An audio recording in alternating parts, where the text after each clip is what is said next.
You ask Tiger to solve. This deals with linear equations with one unknown.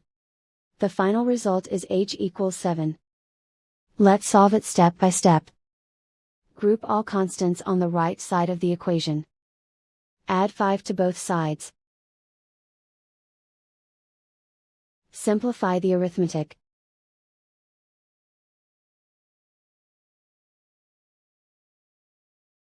Isolate the h. Divide both sides by 7. Simplify the fraction. Find the greatest common factor of the numerator and denominator. Factor out and cancel the greatest common factor. And so the final result is h equals 7.